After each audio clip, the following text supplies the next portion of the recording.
আমরা অনেকেই ভাবি অ্যাংজাইটি মানেই দুর্বলতা, অ্যাংজাইটি মানেই হলো ব্যর্থতা। কিন্তু সত্যি হলো অ্যাংজাইটি আপনার শরীর ও মনের সিগন্যাল, যে বলছে আপনি এখন একটু থামুন, নিজেকে একটু বুঝুন। নমস্কার, আমি পবিত্র মণ্ডল, একজন professional counselling psychologist, professional life coach.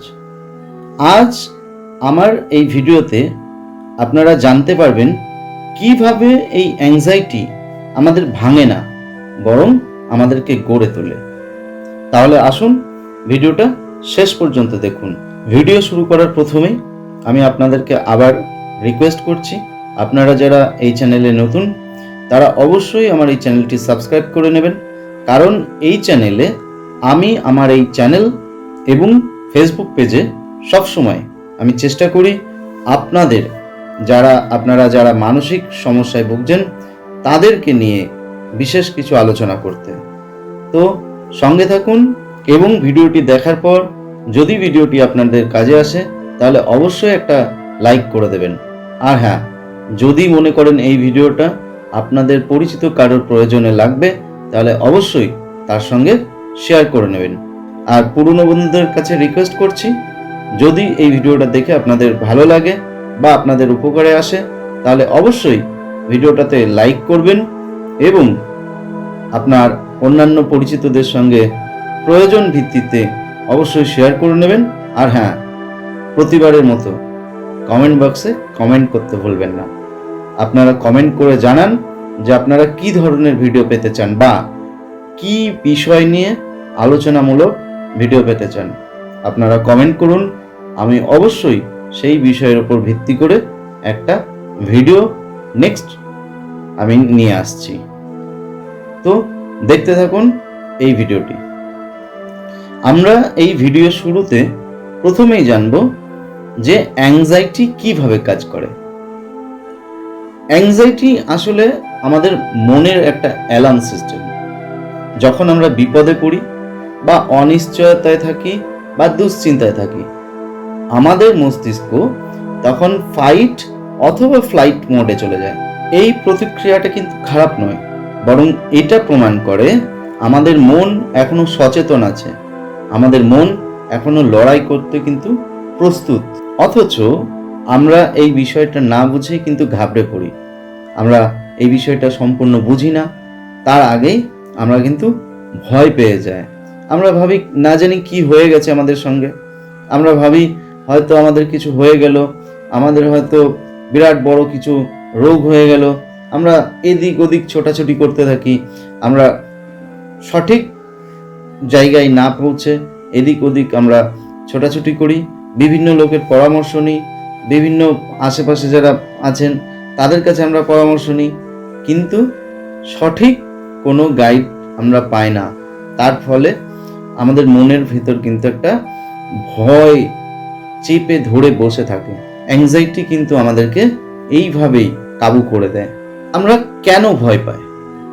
আমরা যখন আসলে অ্যাংজাইটি অনুভব করি, আমরা সেটাকে থামাতে চাই। কি করি না, যখন আমরা বুঝতে পারি যে আমাদের মধ্যে অ্যাংজাইটি বলে কিছু চলছে, বা আমরা এই আজকে সোশ্যাল মিডিয়ার যুগে, ইউটিউবের যুগে বা ফেসবুকের যুগে এদের দয়াতে বলতে পারেন এক ধরনের, আমরা কিন্তু কম বেশি সবাই জেনে যায় যে আমরা অ্যাংজাইটির মধ্যে পড়ে গেছি। তখন আমরা কি করতে শুরু করি? আমরা উঠে পড়ে লেগে যায় যে এটাকে থামাতে। কিন্তু আমরা ভুলে যাই যে অ্যাংজাইটিকে আসলে আমরা যত দমন করতে যাব তত বেশি কিন্তু সেটা ভয়ঙ্কর রূপ ধারণ করবে। সুতরাং এর সঙ্গে আমাদেরকে টেকনিক্যালি বোঝাপড়া করতে হবে। আসলে অ্যাংজাইটিটা সম্পূর্ণ হচ্ছে আমাদের মনের একটা ভ্রম, আমাদের ব্রেনে চলা একটা ভুল এক ধরনের ধারণা বলুন বা চিন্তা বলুন, যাই বলুন না কেন, আমাদের মনের এক ধরনের ভ্রম বলতে পারি। তো এই মন কিন্তু চাই বোঝাপড়া। আমরা সঠিক বোঝাপড়া করি না, বোঝাপড়া না করে আমরা সেটাকে প্রতিরোধ করতে চাই। আর এখানেই কিন্তু অ্যাংজাইটি তার ভয়ঙ্কর রূপ নিয়ে আমাদের সামনে দাঁড়িয়ে যায়। অ্যাংজাইটি মানে আপনার মন আপনাকে কিছু বলতে চাইছে, সেটা বুঝতে হবে। আপনার মন কি বলছে? আপনাকে বলছে আপনি এখন ক্লান্ত, আপনি এখন চিন্তিত, আপনি একটু রেস্ট নিন, আপনি একটু থেমে যান। আমরা সেটা বুঝতে পারি না। আমরা না বুঝে আমরা সেটার সঙ্গে কিন্তু একদম ফাইট মোডে চলে যাই, আমরা লড়াই করতে শুরু করি, যেটার ফলে কিন্তু আমরা আরো পুরোপুরি রূপে অ্যাংজাইটির মধ্যে ডুবতে থাকি। এই যে ডুবতে থাকি কথাটা ইউজ করলাম, এটার একটা ভালো উদাহরণ দেওয়া যেতে পারে। আমরা পুরোনো দিনের কিছু সিনেমাতে দেখেছি, সম্ভবত আমার মনে আছে, যেটা অমিতাভ বচ্চনের মর্দ সিনেমায় একটা সিন ছিল, যেখানে দেখা যাচ্ছে ওই এক ধরনের চোরা বালি বা চোরা কাদার মধ্যে কয়েকজন চরিত্র ডুবে যাচ্ছে। অ্যাংজাইটি হচ্ছে খানিকটা এরকম, বা অ্যাংজাইটি নয় শুধু, এই মানসিক অশান্তি বলতে পারেন আপনি, সেটা ওসিডি হতে পারে, ডিপ্রেশন হতে পারে, আপনার অ্যাংজাইটি হতে পারে। এই সমস্তগুলো হচ্ছে এক ধরনের হচ্ছে চোরা বালি বা এই চোরা কাদা। আপনি এখানে পড়ে গেছেন, এখানে পড়ে যাওয়ার পর আপনি যত ছটপট করবেন তত কিন্তু ডুবতে থাকবেন, তত কিন্তু চোরা বালির মধ্যে আপনি আটকে যেতে থাকবেন, ওই চোরা কাদার মধ্যে আপনি তত আটকে যাবেন। তাহলে উপায় কি? তাহলে উপায় হচ্ছে মনের কথা শুনতে হবে। মন কি বলছে? না, তুমি ক্লান্ত, তুমি ধৈর্য ধরো, তুমি শান্ত হও। আমাদেরকে এটা করতে হবে। কি করতে হবে? যে অ্যাকচুয়ালি মন আমাদেরকে কি বলছে, আমাদের মনের মধ্যে কোন ধারণাটা চলছে, কোন ভুল ধারণাটা চলছে, সেটা আমাদেরকে ধৈর্য ধরে বুঝতে হবে। তারপরে সেখানে টেকনিক্যালি আমাদের কিন্তু ওখান থেকে বেরিয়ে আসতে হবে। অর্থাৎ চোরা বালিতে বা চোরা কাদায় যদি পড়ে যান, সেখানে ছটপট করলে হবে না, বরং আপনি যত ধৈর্য ধরে থাকবেন ততই একটা সম্ভাবনা থাকে যে কেউ হয়তো ওখান দিয়ে এসে আপনাকে রক্ষা করবে। ঠিক অ্যাংজাইটি হলো তাই। যদি আপনি অ্যাংজাইটির মধ্যে একবার ডুবে যান বা পড়ে যান, তাহলে আপনাকে কিন্তু ধৈর্যের সঙ্গে টেকনিক্যালি এখানে ফাইট করতে হবে। এই যে টেকনিক্যালি ফাইট করার কথা বলছি, সেটা কিভাবে করা যায়, অর্থাৎ কিভাবে অ্যাংজাইটিকে নিজের শক্তিতে পরিণত করবেন। এই যে অ্যাংজাইটি আপনাকে যে পীড়া দিচ্ছে, এই অ্যাংজাইটিকেই আপনার নিজস্ব শক্তি বানিয়ে ফেলতে হবে। সেটা কিভাবে সম্ভব? আসুন আমরা সেটাকে জেনে নিই। অ্যাংজাইটিকে আপনার নিজের শক্তিতে পরিণত করার প্রথম ধাপ হচ্ছে এটাকে অ্যাকসেপ্ট করুন। আপনার আপনি অ্যাংজাইটি ফিল করছেন, বা আপনার মধ্যে অ্যাংজাইটি এসেছে, বা আপনি অ্যাংজাইটির মধ্যে রয়েছেন, এটাকে অ্যাকসেপ্ট করুন প্রথমে। এটা থেকে পালিয়ে যাওয়ার চেষ্টা করবেন না। কি করতে হবে? অ্যাংজাইটিকে শত্রু ভেবে আপনি যদি এর সঙ্গে ফাইট করতে যান তাহলে মুশকিল, বরং এটাকে একটা সিগন্যাল ভেবে নিন। কিসের সিগন্যাল? আপনার মনের সিগন্যাল, আপনার ব্রেনের সিগন্যাল। এটা ভেবে আপনি এই বিষয়টাকে অ্যাকসেপ্ট করুন। দ্বিতীয় ধাপ কি? দ্বিতীয় ধাপ হচ্ছে একে অবজার্ভ করতে হবে। অ্যাংজাইটির ফলে যে চিন্তা ভাবনাগুলো আসছে আপনার মধ্যে, সেটাকে অবজার্ভ করতে হবে।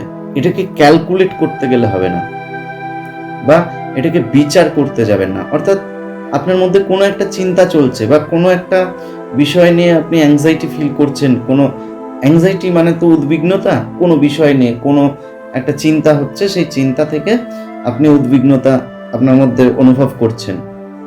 সেটা কিরকম না, ধরুন কোনো একটা বিষয় নিয়ে আপনার মধ্যে চিন্তা এলো, তখন সাধারণত যেটা হয়, সেটা বেশিরভাগ ক্ষেত্রে আমি দেখেছি, যারা অ্যাংজাইটির মধ্যে পড়ে, তারা আসলে এটা কেন হলো এইটা করতে থাকে, অর্থাৎ জাজমেন্ট করতে থাকে। এটাকে সে বুঝতে পারলো যে আমার মধ্যে একটা চিন্তা চলছে, এই চিন্তা চলছে বুঝতে পেরে তারপরে কিন্তু সে শুরু করে দেয় নিজেকে জাজমেন্ট করা, বা ওই চিন্তাটাকে নিয়ে ক্যালকুলেশন করা। এই ক্যালকুলেশন করাটা বন্ধ রাখতে হবে। আপনি শুধু সেই চিন্তাটাকে চিনতে শিখুন যে কি চিন্তা চলছে আমার মধ্যে, সেই চিন্তাগুলোকে পর্যবেক্ষণ করুন।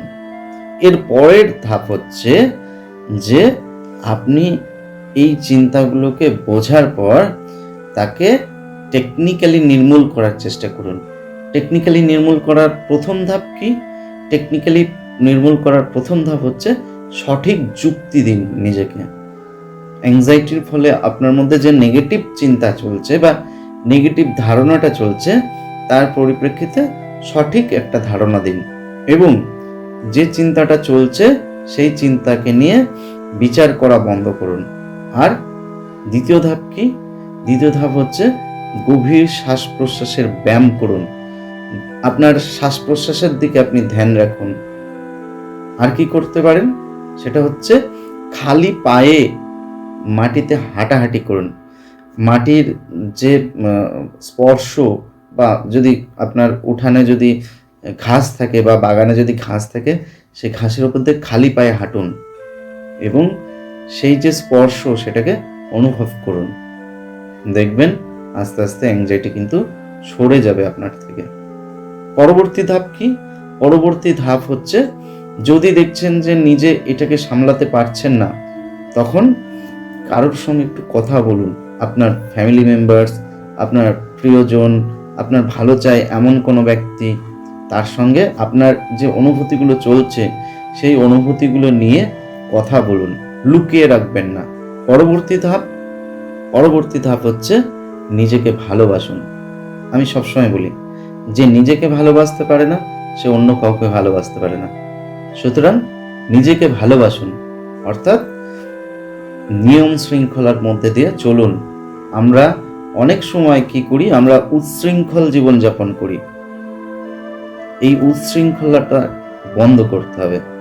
আপনার শরীর, আপনি যা খুশি তাই করবেন, এটা হতে পারে না। কিছু নিয়ম মাফিক জীবনযাত্রার মধ্যে দিয়ে কিন্তু আপনাকে চলতে হবে। হ্যাঁ, আপনি জীবনকে এনজয় করবেন, কিন্তু সেটা যেন কখনোই যেন আপনার শরীরের জন্য সেটা বোঝা না হয়ে পড়ে। সঠিক সময়ে ঘুমানো, সঠিক সময়ে খাওয়া, শরীর চর্চা করা, একটু মেডিটেশন করা, এইগুলো কিন্তু হচ্ছে মানসিক শক্তির জন্য ভিটামিন। এগুলোই হচ্ছে আমাদের মানসিক শক্তিকে আরো শক্তি দিতে পারে, এটা বলা যায়। পরবর্তী যে ধাপ সেটা হলো কি, আপনি যদি এইসব করেও যদি নিজেকে না সামলাতে পারেন, তাহলে অবশ্যই একজন প্রফেশনাল সাইকোলজিস্ট বা একজন প্রফেশনাল কাউন্সিলরের সঙ্গে কাউন্সেলিং করান। অবশ্যই সেই ব্যক্তি যেন একজন প্রফেশনাল হয়। Professional psychologist, professional counselling psychologist, professional councillor, ইনাদের কাছ থেকে অবশ্যই কাউন্সেলিং নিন। কাউন্সেলিং নিলে কিন্তু অ্যাংজাইটি থেকে 100% মুক্তি পাওয়া যায়। কাউন্সেলিং নিন। মনে রাখবেন, অ্যাংজাইটি কিন্তু আপনাকে ভাঙতে নয়, আপনাকে গড়তে এসছে। সুতরাং অ্যাংজাইটিকে ভয় পাবেন না। অ্যাংজাইটির সঙ্গে সরাসরি যুদ্ধ করতে যাবেন না। অ্যাংজাইটির সঙ্গে টেকনিক্যালি যুদ্ধ করুন। আপনি যতবার ভয়ের মুখোমুখি হবেন, ততবার কিন্তু আপনি নিজেকে নতুনভাবে পাবেন। আপনি ভয় পাচ্ছেন, ভয় পেয়ে আপনি যদি ঘরবন্দি করে দেন নিজেকে, তাহলে কিন্তু আপনি নিজেকে আর সেখান থেকে বের করতে পারবেন না। সুতরাং যদি আপনার ভয় আসছে কোনো কিছু নিয়ে, সেই ভয়ের মুখোমুখি দাঁড়ান, দেখবেন আপনি নতুন করে নিজেকে আবিষ্কার করতে পারবেন। মনে রাখবেন, শান্তি কিন্তু বাইরে থেকে আসে না। আপনার ভেতরের যাত্রারই অংশ হচ্ছে একটা শান্তি। শান্তি আপনার ভেতরের অংশ, আপনার মনের অংশ।